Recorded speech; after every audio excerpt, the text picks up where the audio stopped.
Daniel 1. In the 3rd year of the reign of Joachim king of Judah, Nebuchadnezzar king of Babylon came to Jerusalem as decided, and the Lord delivered Joachim king of Judah into his hand, along with some of the articles from the temple of God. These he carried up to the temple of his God in Babylon, and put in the treasurer's house of his God. Then the king ordered Asaph, chief in his court officers, to bring in some of the Israelites from the royal family and the nobilities, young men without any physical defect, handsome, showing aptitude for every kind of learning, well informed, quick to understand, and qualified to serve the king's palace. He was to teach them the language and literature to the Babylonians. The king assigned them a daily amount of food and wine from the king's table. They were to be trained for 3 years, and after that they were to enter the king's service. Among these were some from Judah: Daniel, Hananiah, Mishael, and Ezra. The chief officers gave them new names. To Daniel, the name of Belteshazzar; to Hananiah, Sadrach; to Mishael, Meshach; and to Ezra, Abednego. But Daniel resolved not to defile himself with the royal food and wine, and he asked the chief officers for permission not to defile himself this way. Now God has caused the officer to show favor and sympathy to Daniel.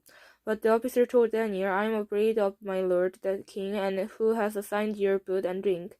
Why should he see you looking worse than the other young men your age? The king would then have my head become because of you. Daniel then said to the guard from the chief officer had appointed over Daniel, Hananiah, Mishael, and Ezra, Please test your servant for 10 days. Give us nothing but vegetables to eat and water to drink. Then compare our appearance with that of the young men who eat at the royal food, and treat your servant in accordance with what you see. So he agreed to this and tested them for 10 days. At the end of the 10 days, they looked healthier and better nourished than any of the young men who ate the royal food. So the guard took away their choice food and wine they were to drink, and gave them vegetable instead. To these poor young men, God gave knowledge and understanding of all kinds of literature and learning, and Daniel could understand vision and dreams of all kinds. At the end of the time set by the kings to bring them in, the chief officer presented them to Nebuchadnezzar. The king talked with them, and he found none equal to Daniel, Hananiah, Mishael, and Ezra, so they entered the king's service. In every matter of wisdom and understanding about which the king questioned them, he found them 10 times better than all the magicians and enchanters in his whole kingdom, and Daniel remained there until the first year of King Cyrus. 2. In the 2nd year of his reign, Nebuchadnezzar had dreams. His mind was troubled, and he could not sleep. So the king summoned the magician, enchanters, sorcerers, and astrologers to tell him what he had dreamed. When they came in and stood before the king, he said to them, I have had a dream that troubles me, and I want to know what it means. Then the astrologer answered the king in Aramaic, O king, live forever. Tell your servant the dream, and we will interpret it. The king replied to the astrologer, This is what I have firmly decided. If you do not tell me what my dream was and interpret it, I will have you cut into pieces and your house turned into piles of rubble. But if you tell me the dream and explain it, you will receive from me gifts and rewards and great honor. So tell me the dream and interpret it for me. Once more they replied, Let the king tell his servant the dream, and we will interpret it. Then the king answered, I am certain that you are trying to gain time, because you realize that this is what I have firmly decided. If you do not tell me the dream, there is just one penalty for you. You have conspired to tell me and misleading and wicked things, hoping the situation will change. So then tell me the dream, and I will know that you can interpret it for me. Then a stranger answered the king, There is not a man on earth who can do what the king asks. No king, however, great and mighty, has ever asked such a thing of any magician or enchanter or astrologer. What the king asks is too difficult. No one can reveal it to the king except the gods, and they do not live among men. This made the king so angry and furious that he ordered execution of all the wise men of Babylon. So the decree was issued to put the wise men to death, and the men were sent to look for Daniel and his friends to put them to death. When Arich, the commander of the king's guard, had gone out to put to death the wise men of Babylon, Daniel spoke to him with wisdom and fact. He asked the king's officers, why did the king issue such a harsh decree? Arich this explained the matter to Daniel. At this, Daniel went in to the king and asked for time, so that he might interpret the dream for him. Then Daniel returned to his house and explained the matter to his friend Hananiah, Mishael, and Azariah. He urged them to plead for mercy from God to heaven concerning this mystery, so that he and his friends might not be executed with the rest of the wise men of Babylon. During the night, the mystery was revealed to Daniel in a vision. Then Daniel praised God to heaven and said, Praise be to the name of God forever and ever. Wisdom and power are his. He changes time and season. He set up kings and deposes them. He gives wisdom to the wise and knowledge to the discerning. He reveals deep and hidden things. He knows what lies in darkness, and the light dwells with him. I thank and praise you, O God of my fathers. You have given me wisdom and power. You have made known to me what we ask of you. You have made known to us the dream of the king. Then Daniel went to Arich, whom the king had appointed to execute the wise men of Babylon, and said to him, Do not execute the wise men of Babylon. Take me to the king, and I will interpret his dream for him. Arich took Daniel to the king at once and said, I have found a man among the exiles from Judah who can tell the king what his dream means. The king asked Daniel, also called Belteshazzar, Are you able to tell me what I saw in my dream and interpreted?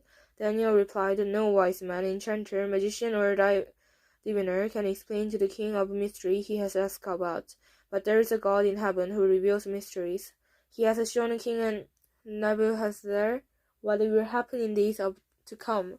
Your dream and vision that passed through your mind as you lay on your bed are these. As you were lying there, O king, your mind turned to things to come, and the revealers of mysteries showed you what is going to happen. As for me, this mystery has been revealed to me, not because I have greater wisdom than other living men, but so that you, O king, may know the interpretation, that you may understand what went through your mind. You looked, O king, and there before you stood a large statue, an enormous dazzling statue, awesome in appearance.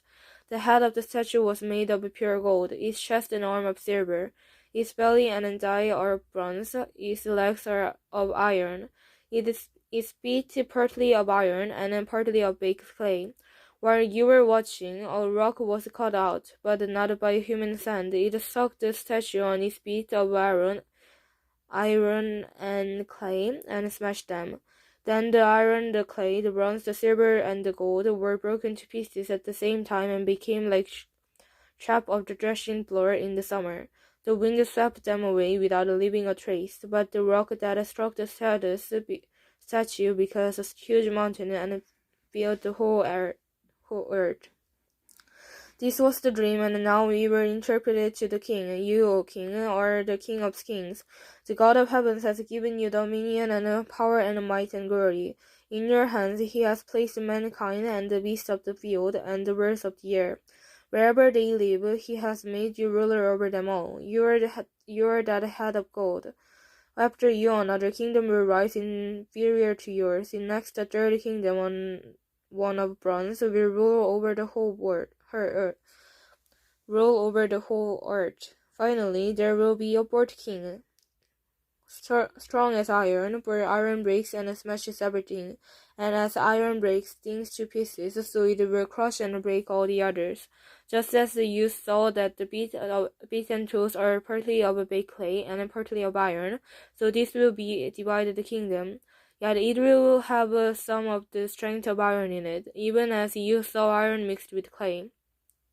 As the toes were partly iron and partly clay, so this kingdom will be partly strong and partly bitter. And just as you saw the iron mixed with the baked clay, so the people will be mixture and will not remain united, any more than iron mixes with clay. In the time of those kings, the God of the heavens will set up a kingdom that will never be destroyed, nor will it be left to another people. It will crush all those kingdoms and bring them to an end, but it will itself endure forever. This is the meaning of the vision of the rock cut out of a mountain, but not by human hands, a rock that broke the iron, the bronze, and the clay, and silver and gold to pieces. The great God has shown the king what will take place in the future. The dream is true and interpretation is trustworthy. The king Nebuchadnezzar bare prosperity before Daniel and paid him honor and ordered that an offering and incense be presented to him. The king said to Daniel, "Surely your God is the God of gods and the Lord of kings and revealers of mysteries, for you were able to reveal this mystery." Then the king placed Daniel in a high position and lavished many gifts on him. He made him ruler over the entire province of Babylon and placed him in charge of all its wise men. Moreover, at Daniel's request, the king appointed Shadrach, Meshach, and Abednego administrate over the province of Babylon, which Daniel himself remained at the royal court. 3. King Nebuchadnezzar made an image of gold 90 feet high and 90 feet wide, and set it up the plain of Jura in the province of Babylon. He then summoned the satraps, purpose governors, advisors, treasurers, judges, magistrates, and all the other province officers to come to the dedication of the image he had set up. So the satraps, prefects, governors, advisors, treasurers, judges, magistrates, and all the other province officers assembled for the dedication of the image of the king Nebuchadnezzar had set up, and they stood before it. Then they heard loudly proclaimed, "This is what you are commanded to do, O people, nation, and men of every language. As soon as you hear the sound of the horn, flute, guitar, lyra, harp, pipes, and all kinds of music, you must fall down and worship the image of gold in King Nebuchadnezzar had set up. Whoever does not fall down and worship will immediately be thrown into a blazing furnace." Therefore, as soon as they heard the sound of the horn, flute, guitar, lyre, harp, and all kinds of music, all the people, nation, and men of every language fell down and worshipped the image of God that King Nebuchadnezzar had set up. At this time, some astrologers came forward and denounced the Jews. They said to King Nebuchadnezzar, "O king, live forever. You have issued a decree, O king. Everyone who hears the sound of the horn, flute, guitar, lyre, harp, pipes, and all kinds of music must fall down and worship the image of gold, and that whoever does not fall down and worship will be thrown into a blazing furnace. But there are some Jews whom you have set over the affairs to the province of Babylon, Shadrach, Meshach, and Abednego, who pay no attention to you, O king. They neither serve your gods or worship the image of gold that you have set up." Furious with rage, Nebuchadnezzar summoned Shadrach, Meshach, and Abednego. So these men were brought before the king, and Nebuchadnezzar said to them, "It is true, Shadrach, Meshach, and Abednego, that you do not serve my God or worship the image of God I have set up. Now, when you hear the sound of the horn, flute, guitar, lyre, harp, pipes, and all kinds of music, if you are ready to fall down and worship the image I made, very good, but if you do not worship it, you will be thrown immediately into a blazing furnace. Then what God will be able to rescue you from my hand?" Shadrach, Meshach, and Abednego replied to the king, "O Nebuchadnezzar, we do not need to defend ourselves before you in this matter. If we are thrown into a blazing furnace, the God we serve is able to save us from it, and he will rescue us from your hand, O king. But even if he does not, we want you to know, O king, that we will not serve your God or worship the image of God you have set up." Then Nebuchadnezzar was furious with Shadrach, Meshach, and Abednego, and his attitude toward them changed. He ordered the furnace heated 7 times harder than usual, and commanded some of the strongest soldiers in his army to tie up Shadrach, Meshach, and Abednego and throw them into the blazing furnace. So these men, wearing their robes, a tertiary turban, and other clothes, were bound and thrown into the blazing furnace. The king's command was so urgent, and the burning so hot, that the flames of the fire killed the soldier who took up Shadrach, Meshach, and Abednego, that these 3 men, firmly tied, fell into the blazing furnace. Then King Nebuchadnezzar leaped to his feet in amazement to ask his advisers, "Weren't there 3 men that would be tied up and thrown into the fire?" They replied, "Certainly, O king." He said, "Look, I see 4 men walking around in the fire, abandoned or hurt, and the fourth looks like a son of the god."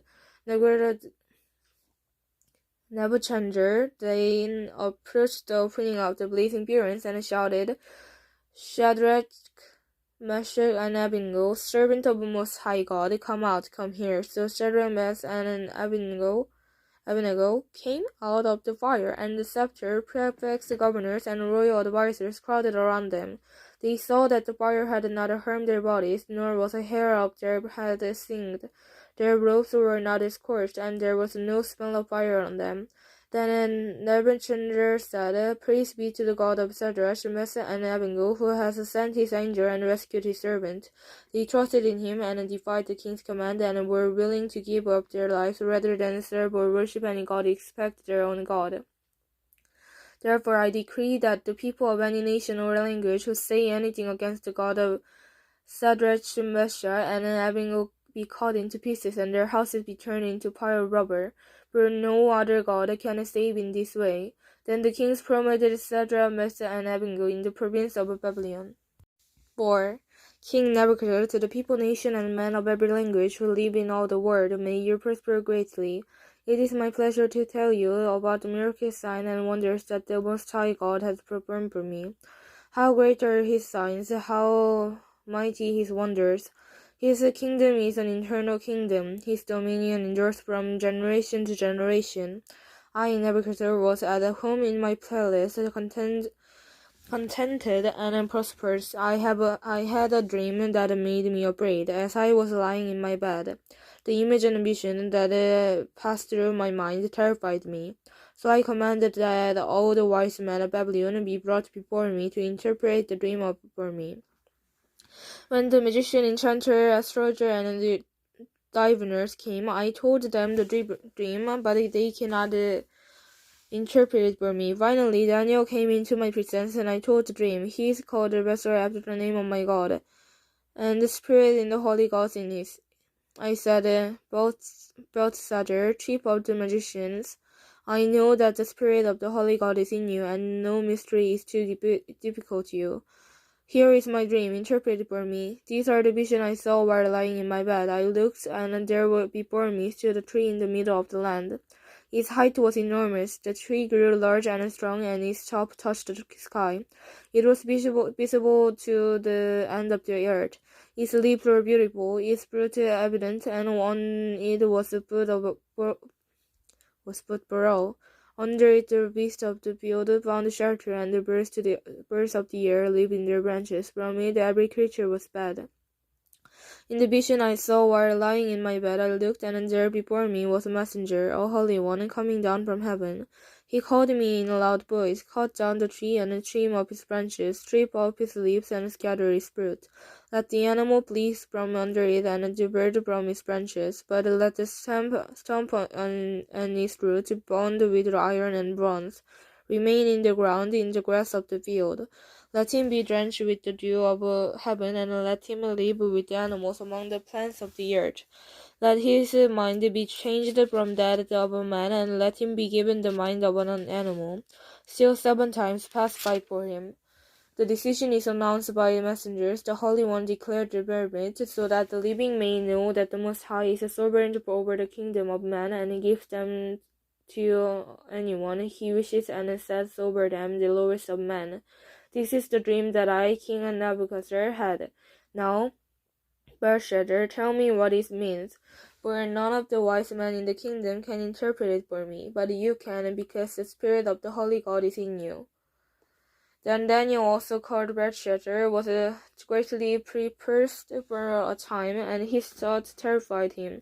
So the king said, "Belshazzar, do not let the dream or its meaning alarm you, Belshazzar answered, My lord, if only the dream applied to your enemies and its meaning to your advisers. The tree you saw, which grew large and strong, with its top touching the sky, visible to the whole earth, with beautiful leaves and abundant fruit, providing food for all, giving shelter to the beasts of the field, and having nesting place in its branches for the birds of the sky. You, O king, are that tree. You have become great and strong. Your greatness have grown until it reaches the sky, and your dominion extends to the distant part of the earth. You, O king, saw a messenger, a holy one, coming down from heaven and saying, Cut down the tree and destroy it, but leave the stump bound with iron and bronze in the grass of the field, while its roots remain in the ground. Let him be drenched with the dew and heaven. Let him be like the wild animal until 7 times pass by for him. This is the interpretation, O king, and this is the decree of the Most High has issued against my lord the king. You will be driven away from people and will live with the wild animals. You will eat grass like cattle and be drenched with the dew of heaven. 7 times will pass for you until you acknowledge the Most High is sovereign over the kingdom of man and gives them to anyone who wishes. The command to leave the stump of the tree with its roots means that your kingdom will be restored to you when you acknowledge the heaven rules. Therefore, O king, be pleased to accept my advice. Renounce your sins by doing what is right, and your wickedness by being kind to your oppressed. It may be that then your prosperity will continue. All this happened to King Nebuchadnezzar 12 months later, as the king was walking on the roof of the royal palace of Babylon. He said, Is not this the great Babylon I have built as the royal residence by my mighty power and for glory of my majesty? The words were still on his lips when a voice came from heavens. This is what decreed for you, King Nebuchadnezzar. Your royal authority has been taken from you. You will be driven away from my people and will live with the wild animals. You will eat grass like cattle. 7 times will pass by for you until you acknowledge that the Most High is sovereign over the kingdoms of man and gives them to anyone he wishes. Immediately what he has been said by Nebuchadnezzar was fulfilled. He was driven away from people and ate grass like cattle. His body was drenched with the dew of heaven until his hair grew like the feathers of an eagle and his nails like the claws of a bird. At the end of the time, I, Nebuchadnezzar, raised my eyes toward heaven, and my sanity was restored. Then I praised the Most High. I honored and glorified him who lives forever. His dominion is an eternal dominion. His kingdom endures from generation to generation. All the people of the earth are regarded as nothing. He does as he pleases with the power of heaven and the people of the earth. No one can hold back his hand or say to him, What have you done? At the same time that my sanity was restored, my honor and splendor were returned to me for the glory of my kingdom.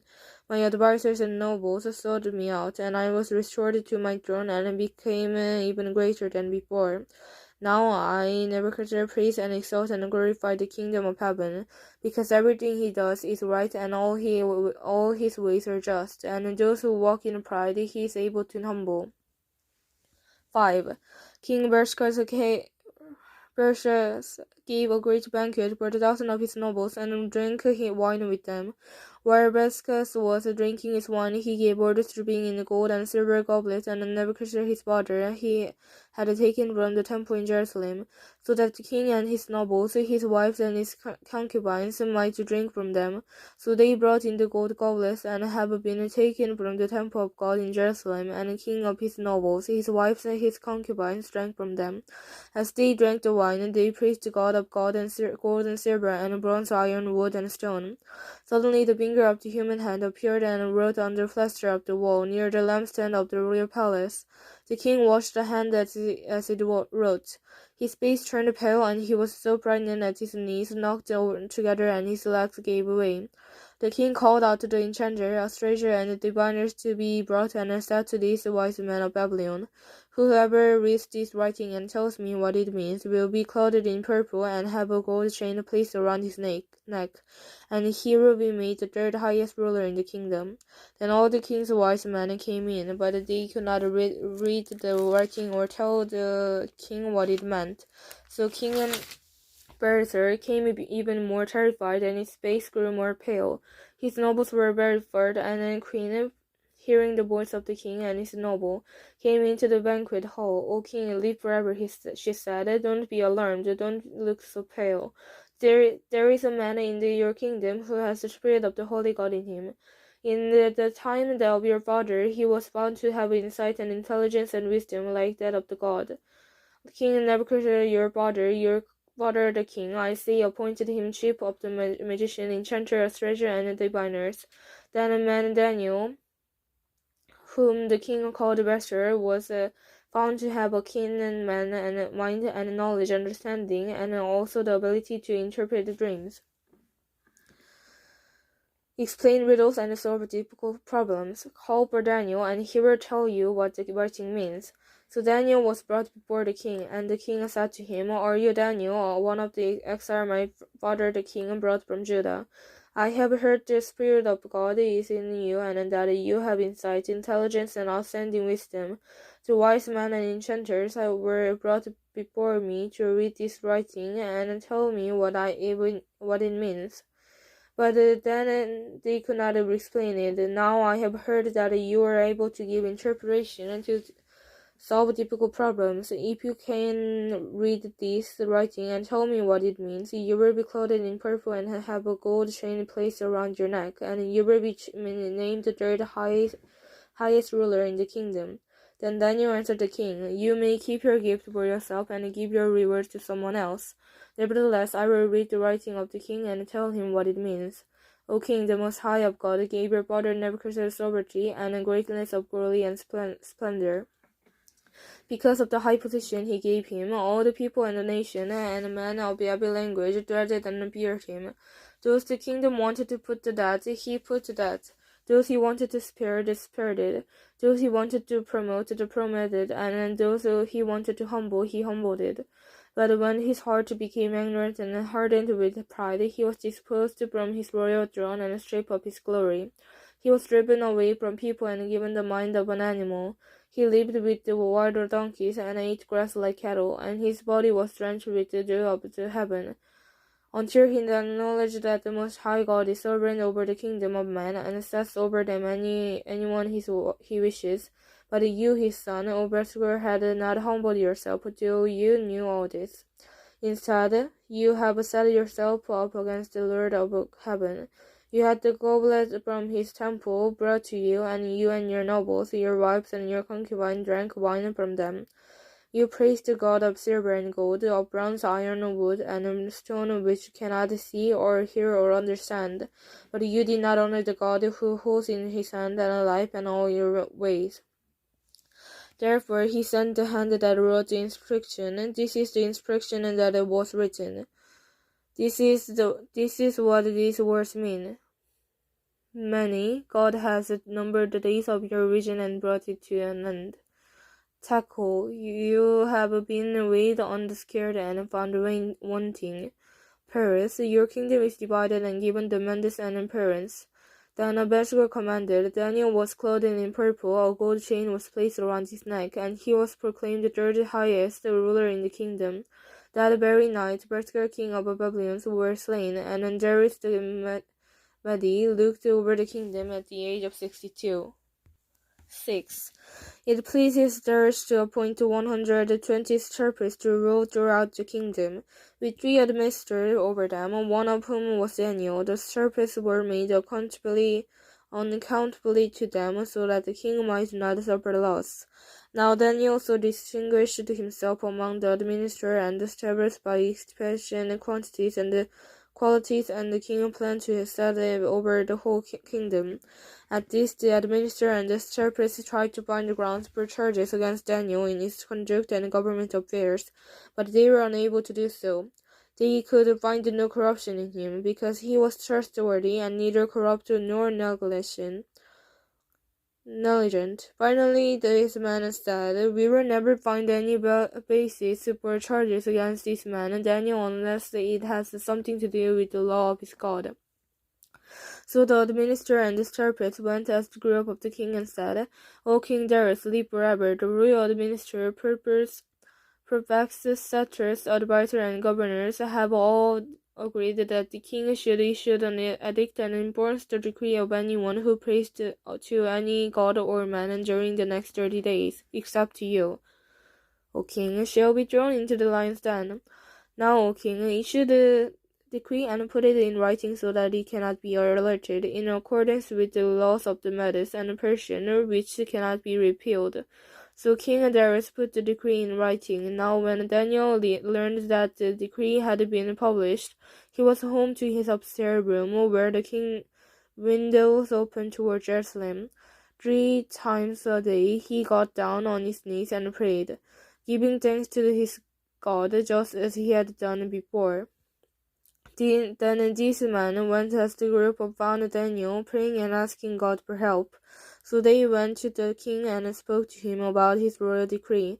"Did you not publish a decree that during the next 30 days anyone who prays to any god or man except to you, O king, would be thrown into the lion's den?" The king answered, "The decree stands in accordance with the law of the Medes and Persian, which cannot be repealed." Then they said to the king, "Daniel, who is one of the exiled from Judah, pays no attention to you, O king, or to the decree you put in writing. He still prays 3 times a day." When the king heard this, he was greatly distressed. He was determined to rescue Daniel and made every effort until sundown to save him. Then the man went as a group to the king and said to him, "Remember, O king, that according to the law of the Medes and Persian, to decree or edict the king issue can be changed." So the king gave the order, and they brought Daniel and threw him into the lion's den. The king said to Daniel, "May your God, whom you serve continually, rescue you." A stone was brought and placed over the mouth of the den, and the king sealed it with his own signet ring and with the rings of his nobles, so that Daniel's station might not be changed.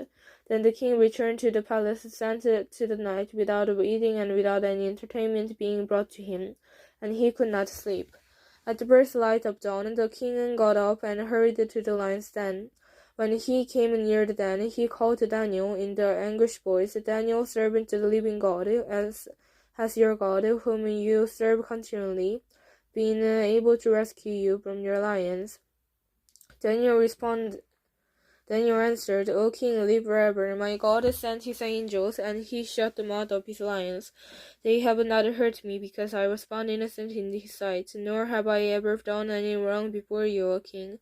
The king was overjoyed and gave orders to lift Daniel out of the den. And when Daniel was lifted from the den, no wound was found on him, because he had trusted in his God. At the king's command, the men who had falsely accused Daniel was brought in and thrown into the lion's den, along with their wives and children. And before they reached the floor of the den, the lion overpowered them and crushed all their bones. Then King Darius wrote to all the people, nation, and men, to every language throughout the land, "May you prosper greatly. I issue a decree that in every part of my kingdom people must fear and reverence the God of Daniel. For he is the living God, and he endures forever. His kingdom will not be destroyed, his dominion will never end. He rescues and he saves. He performs signs and wonders in the heaven and on the earth. He has rescued Daniel from the power of the lion." So Daniel prospered during the region of Darius and the region to Cyrus and Persian. 7. In the birthday of Basil, king of Babylon, Daniel had a dream. An ambition passed through his mind, and as he was lying on his bed, he wrote down the substance of his dream. Daniel said, "In my vision at night I looked, and there before me were the 4 winds of heaven churning up and a great sea. 4 great beasts, each different from the other, came up out of the sea. The first was like a lion, and it had the wings of an eagle. I watched until its wings were torn up, and it was lifted from the ground, so that it stood on 2 feet like a man, and the heart of a man was given to it. And there before me was a second beast, which looked like a bear. It was raised up on one of its eyes, and it had 3 ribs in its mouth between its teeth. It was told, "Get up and eat your fill of flesh." After that I looked, and there before me was another beast, one that looked like a leopard, and on its back it had 4 wings like those of the bird. This beast had 4 heads, and it was given authority to rule. After that, in my vision at night, I looked, and there before me was a 14th beast, terrifying and frightening and very powerful. It had large iron teeth. It crushed and devoured its victim and trampled underfoot whatever was left. It was different from all the former beasts, and it had 10 horns. While I was thinking about the horn, there before me was another horn, a little one, which came up among them, and 3 of the burst horn was uprooted before it. This horn had eyes like the eyes of a man, and a mouth that spoke boastfully. As I looked, thrones were set in place, and the Ancient of Days took his seat. His clothing was white as snow. The hair of his head was white like wool. His throne was flaming with fire, and his wheels were all ablaze. A river of fire was flowing, coming out from before him. Thousands upon thousands attended him. 10,000 times 10,000 stood before him. The court was seated, and the books were opened. Then I continued to watch because of the boast words the horn was speaking. I kept looking until the beast was slain, and its body destroyed and thrown into the blazing fire. The other beasts had been stripped to its authority, but were allowed to live for a period of time. In my vision at night I looked, and there before me was one like a son of man, coming with the clouds of heaven. He approached the Ancient of Days and was led into his presence. He was given authority, glory, and servant power. All people, nation, and men of every language worshipped him. His dominion is as everlasting dominion that will not pass away, and his kingdom is one of that will never be destroyed. I, Daniel, was troubled in spirit, and the visions that passed through my mind disturbed me. I approached one of those standing there and asked him the true meaning of all this. So he told me and gave me the interpretation of these things. The 4 great beasts are 4 kingdoms that will rise from the earth. But the saints of the Most High will receive the kingdom and will possess it forever. Yes, forever and ever. Then I wanted to know that the true meaning of the 4th beast, which was different from all the other and most terrifying. With its iron teeth and bronze claws, the beast of the crushed and devoured its victims and trampled underfoot whatever was left. I also wanted to know about the 10 horns on its head and about the other horns that came up, before which 3 of them fell. The horn that looked more imposing than the other, and that had eyes and a mouth that spoke boastfully. As I watched, these horns was waging war against the saints and defeating them, until the Ancient of Days came and purported the Most High. The time came when the prosperity of the kingdom. He gave me this explanation. The 4th beast is the 4th kingdom that will appear on earth. It will be different from all the other kingdoms and will devour the whole earth, trampling it down and crushing it. The 10 horns are 10 kings who will come from the kingdom. After them, another king will arise, different from the earlier ones. He will subdue 3 kings. He will speak against the Most High and oppress his saints and try to change the set time and the laws. The saints will be handed over to him for a times and a half a time, but the court will sit, and his power will be taken away and completely destroyed forever. Then the sovereignty, power, and greatness of the kingdom under the whole heaven will be handed over to the saints. The people of the Most High, his kingdom will be an everlasting kingdom, and all rulers will worship and obey him.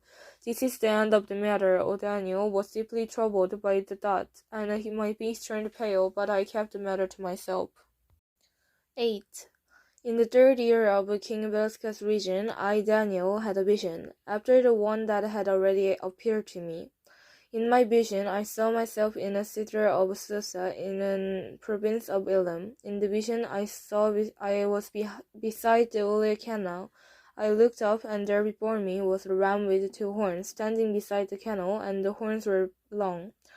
One of the horns was longer than the other, but it grew up later. I watched the ram as he charged toward the west and the north and the south.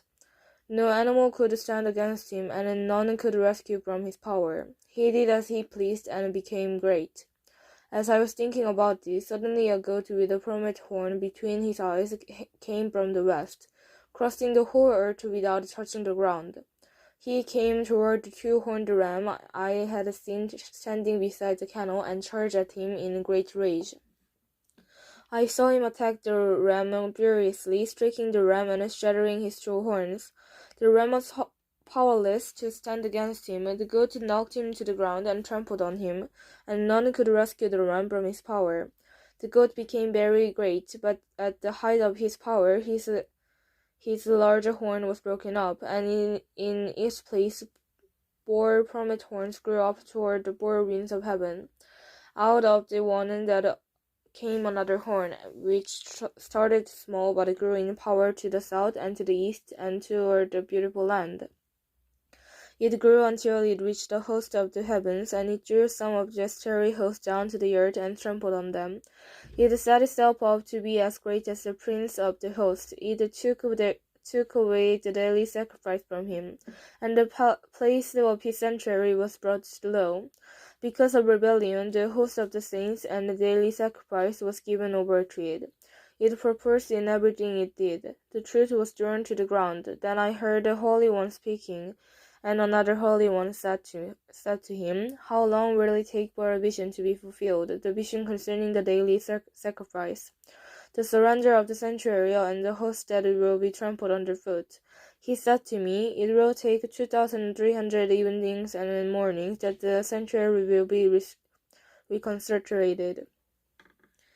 While I, Daniel, was watching the vision and trying to understand it, there before me stood one who looked like a man, and I heard a man's voice from the earlier calling, "Gabriel, tell this man the meaning of the vision." As he came near the place where I was standing, I was terrified to feel prostrate. "Son of a man," he said to me, "understand that the vision concerns the time of the end." While he was speaking to me, I was in deep sleep, with my face to the ground. Then he touched me and raised me to my feet. He said, "I am going to tell you what will happen later in the time of wrath, because the vision concerns the appointed time of end. The two-horned ram that you saw represented the king of Media and Persia. The shaggy goat is the king of Greece, and the large horn between his eyes is the first king. The four horns that replaced the one that was broken up represent four kingdoms that will emerge from his nation but will not have the same power. In the later part of their region, when rebels have become completely wicked, a stern-faced king, a master of intrigue, will arise. He will become very strong, but not by his own power. He will cause a stunning devastation and will succeed in whatever he does. He will destroy the mighty man and the holy people. He will cause these seeds to prosper, and he will consider himself superior. When they feel secure, he will destroy many and take his stand against the Prince of Princes. Yet he will be destroyed, but not by human power. The vision of the evenings and mornings that has been given you is true, but the seal of the vision, for it concerns the distant future. I, Daniel, was exhausted and lay ill for several days. Then I got up and went about the king's business. I was appalled by the vision. It was beyond understanding. 9. In the first year of Darius son of Cyrus, of Mede descent, who was made ruler over the Babylonian kingdom. In the first year of his reign, I, Daniel, understood from the scripture, according to the word of the Lord given to Jerusalem the prophet, from the desolation of Jerusalem would last 70 years. So I turned to the Lord God and pleaded with him in prayer and petition, in fasting, in sackcloth and ashes. I prayed to the Lord my God and confessed, O Lord, the great and awesome God, who keeps his covenant of love with all who love him and obey his command. We have sinned and done wrong. We have been wicked and have rebelled. We have turned away from your commands and laws. We have not listened to your servant, to the prophet, who spoke in your name to our kings, our princes and our fathers, and to all the people of the land. Lord, you are righteous, but these days we are covered with shame. The men of Judah and people of Jerusalem and all Israel, both near and far, in all the countries where you have scattered us because of your unfaithfulness to you. O Lord, we and our kings, our princes and our fathers are covered with shame because we have sinned against you. The Lord our God is merciful and forgiving, even though we have rebelled against him. We have not obeyed the Lord our God or kept the laws he gave us through his servant the prophet. All Israel has strangled your law and turned away, refusing to obey you. Therefore, the curses and sworn judgment written in the law of Moses, the servant of God, have been poured out on us, because we have sinned against you. You have fulfilled the words spoken against us and against our rulers by bringing upon us great disaster. Under the whole heaven nothing has ever been done like what has been done to Jerusalem. Just as it is written in the laws of Moses, all the disaster has come upon us. Yet we have not sought the favor of the Lord our God by turning from our sins and giving attention to your truth. The Lord did not hesitate to bring the disaster upon us, for the Lord our God is righteous in everything he does, yet we have not obeyed him. Now, O Lord our God, who brought your people out of Egypt with a mighty hand, and who made for yourself a name that endures to this day, we have sinned, we have done wrong. O Lord, in keeping with all your righteous acts, turn away your anger and your wrath from Jerusalem, your city, your holy hill.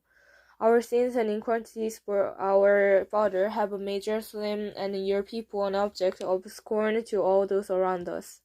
Now, O our God, hear the prayers and petition of your servant. For your sake, O Lord, look with favor on your desolated sanctuary. Give ear, O God, and hear. Open your eyes and see the desolation of the city that bears your name. We do not make requests of you because we are righteous, but because of the great mercy. O Lord, listen. O Lord, forgive. O Lord, hear and act. For your sake, O my God, do not delay, because your city and your people bear your name. While I was speaking and praying, confessing my sin and the sin of my people Israel, and making my request to the Lord my God for his holy hill. While I was still in prayer, Gabriel, the man I had seen in the early vision, came to me in swift flight about the time of the evening sacrifice. He instructed me and said to me, Daniel, I have now come to give you insight and understanding. As soon as you began to pray, an answer was given, which I have come to tell you, for you are highly esteemed. Therefore, consider the message and understand the vision. 77s are decreed for your people and your holy city to finish transgression, to put an end to sin, and to atone for wickedness, to bring in everlasting righteousness, to seal up vision and prosper the anointed, the most holy. Know to understand this. From the issuing of the decree to restore the revealed Jerusalem until the anointed one, the ruler comes, and there will be 7 sevens and 62 sevens. It will be revealed with straight and tench, but in the time of the anointed one will be caught up, and will have come will destroy the people of the ruler who will come will destroy the city and sanctuary. The end will come like a flood. War will continue until the end, and the desolation have been decreed. He will confirm a covenant with many for 1 7. In the middle of the 7, he will put an end to the sacrifice and offering. And on the wing of the temple he will set up an anointed to cause desolation, until the end that is decreed is poured out of him. 10. In the 3rd year of Cyrus king of Persia, a revelation was given to Daniel, who was called Belshazzar. His message was true, and it concerned a great war. The understanding of the message came to him in a vision. At that time I, Daniel, mourned for 3 weeks. I ate no choice food, no meat or wine touched my lips, and I used no lotion at all until the 3 weeks were over. On the 24th day of the first month, as I was standing on the bank of the bank of the great water, the Tigris, I looked up, and there before me was a man dressed in linen, with a belt of the finest gold around his waist. His body was like a chrysolite, his face like lightning, his eyes like flaming torches, his arms and legs like a gleam of burnished bronze, and his voice like the sound of a multitude. I, Daniel, was the only one who saw the vision. The man with me did not see it. But such terror overwhelmed them that they fled and hid themselves. So I was left alone, gazing at his great vision. I had no strength left. My face turned deadly pale, and I was helpless. Then I heard him speaking, and as I listened to him, I fell into a deep sleep, my face to the ground. A hand touched me and set me trembling on my hands and knees. He said, Daniel, you who are highly esteemed, consider carefully the words I am about to speak to you, and stand up, for I have now been sent to you. And when he said this to me, I stood up trembling. Then he continued, Do not be afraid, Daniel. Since the first day that you set your mind to gain the understanding and humble yourself before your God, your words were heard, and I have come in response to them. But the prince of the Persian kingdom rested in 21 days. Then Michael, one of the chief princes, came to help me because I was descended there with the king of Persia. Now I have come to explain to you what will happen to your people in the future, for the vision concerns the time yet to come. While he was saying this to me, I bowed with my face toward the ground and was speechless. Then one who looked like a man touched my lips, and I opened my mouth and began to speak. I said to the one standing before me, I am overcome with anguish because of the vision, my Lord, and my helpless. How can I, your servant, talk with you, my Lord? My strength is gone, and I can hardly breathe. Again the one who looked like a man touched me and gave me strength. Do not be afraid, O man highly esteemed. He said, Peace, be strong now, be strong. When he spoke to me, I was strengthened and said, Speak, my Lord, since you have given my strength. So he said, Do you know why I have come to you? Soon I will return to fight against the princess of Persia, and when I go, the prince of Greece will come. But first I will tell you what is written in the book of truth. No one supports me against them except Michael, your prince. 11. And in the first year of Darius the Mede, I took my stand to support and protect him. Now then, I tell you the truth, 3 more kings will appear in Persia, and then a fourth, who will be far richer than all the others when he has gained power by the wealth. He will stir up everyone against the kingdom of Greece. Then a mighty king will appear, who will rule his great power and do as he pleases. After he has appeared, his empire will be broken up and pierced out toward the 4 winds of heaven. It will not go to his descendants, nor will it have the power to succeed, because his empire will be uprooted and given to others. The king of the south will become strong, but one of his commanders will become even stronger than he and will rule his own kingdom with great power. After some years, they will become allies, and the daughter of the king of the south will go to the king of the north to make an alliance. But she will not retain her power, and he and his power will not last. In those days she will be handed over, together with her royal escort and her brother and the one who supported her. One from her family line will arise and take her place. He will attack the forces and the king of the north and enter his fortress. He will fight against them and be victorious. He will also seize their god, their metal image, and their valuable articles, and silver and gold, and carrying them up to Egypt. For some years he will leave the king of the north alone. Then the king of the north will invade the realm of the king of the south, but will retreat on his own country.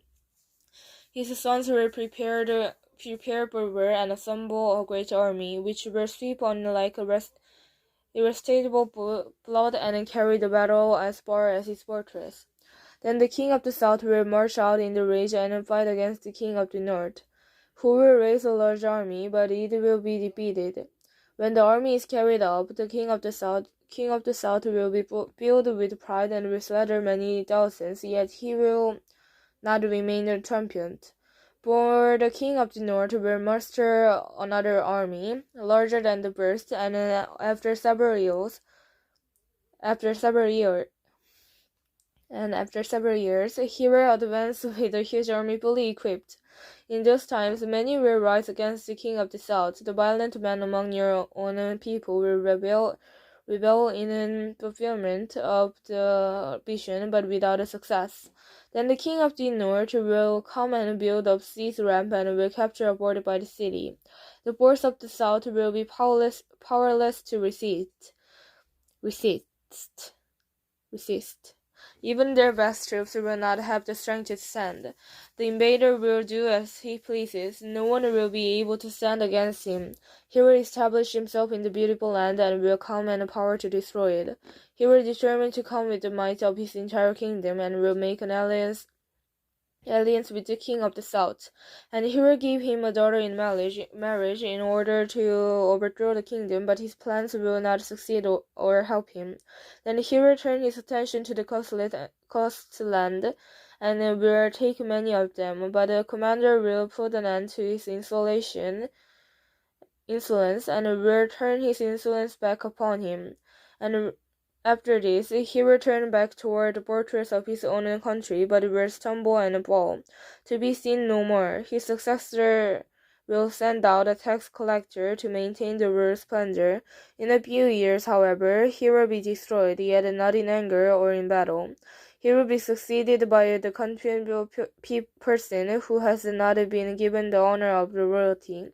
He will invade the kingdom when its people feel secure, and he will cease through intrigue. Then an overwhelming army will be swept away before him. Both it and the prince of the convenient will be destroyed. After coming to an argument with him, he will act deceitful, and with only a few people he will rise to power. When the richest province feels secure, he will invade them and will achieve what neither his father nor his forefather did. He will distribute plunder, loot, and wealth among his followers. He will plot the overthrow of a fortress, but only for a while. With a large army, he will stir up his strength and courage against the king of the south. The king of the south will wage a war with a large and very powerful army, but he will not be able to stand because the plot devised against him. Those who eat from the king's province will try to destroy him. His army will be swept away, and many will fall in battle. The two kings, from their hands bent on evil, will still sit at the same table and lie to each other, but to no avail, because an end will still come at the appointed time. The king of the north will return to his own country with great wealth, but his heart will be set against the holy convenient. He will take action against it and then return to his own country. At the appointed time, he will invade the south again, but this time the outcome will be different from what it was before. Ships of the western coastland will oppose him, and he will lose heart. Then he will turn back and vent his fury against the holy convenient. He will return and show favor to those who forsake the holy convenient. His armed force will rise up to desecrate the temple fortress and will abuse the daily sacrifice. Then they will set up the abomination that caused desolation. With flattery he will corrupt those who have violated the convenient, but the people who know their God will firmly resist him. Those who are wise will instruct many, though for a time they will fall by the sword or be burned or captured or plundered. When they fall, they will receive a little help, and many who are not as sincere will join them. Some of the wise will stumble so that they may be refined, purified and made spotless until the time of the end, for it will still come at the appointed time. The king will do as he pleases. He will exalt magnify himself above every god, and will say unheard of things against the God of gods. He will be successful until the time of wealth must take place.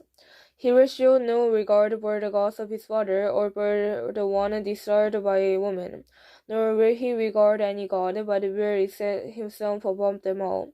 Instead of them, he will honor a god of fortresses, a god unknown to his fathers. He will honor his god, and to his father he will honor his gold and his silver, with precious stones and costly gifts. He will attack the mighty sportress with the help of the virgin god, and will greatly honor those who acknowledge him. He will make them ruler over many people, and in dispute the land of the price. At the time at the end of the king of the south will engage him in battle, and the king of the north will storm out against him, and chariots and cavalry and a great fleet of ships. He will invade many countries and sweep through them like blood. He will also invade the beautiful land. Many countries will fall, but Edom, Moab, and the leaders of Ammon will be delivered from his land. He will extend his escape. He will gain control to the treasury of gold and silver and all the riches of Egypt, with the Libyans and the Nevians in submission, but reports from the east and the north will alarm him, and he will set out in the great rage of destroy the inhabitants between the seas and the beautiful holy mountains. Yet he will come to his end, and no one will help him. 12. At that time, Michael, the great prince who protects the people, will arise. There will be a time of distress such as has not happened from the beginning of a nation until then. But at that time, your people, everyone whose name is found written in the book, will be delivered. Multitudes who sleep in dust of the earth will awake. Some of the everlasting life, other than shame and everlasting contempt, those who are wise will shine like the brightness of the heavens, and those who led many of righteousness like the stars forever and ever. But you, Daniel, close up and seal the word of the scroll until the time of the end. Many will go here and there to increase to knowledge. Then I, Daniel, looked, and there before me stood two others, one on this bank of the river and one on the opposite bank. One of them said to the man clothed in linen, who was above the water of the river, "How long will it be before these concerning things are fulfilled?" The man clothed in linen, who was above the water of the river, lifted his right hand and his left hand toward heaven, and I heard him swear by him and lives forever, saying, "It will be for a time, times and a half time. When the power of the holy people has been finally broken, all these things will be completed." I heard, but I did not understand. So I asked, "My Lord, what will the outcome of all this be?" He replied, "Go your way, Daniel, because the words are closed up and sealed until the time of the end. Many will be fulfilled, made spotless and refined, but the wicked will continue to be wicked. None of the wicked will understand, but those who are wise will understand. From the time that the daily sacrifice is abused and abundant, that abomination that caused desolation is set up, there will be 1,290 days. Blessed is the one who waits for the riches and ends the 1,335 days. As for you, go your way till the end. You will rest, and then at the end of the days you will rise to receive your allotted inheritance."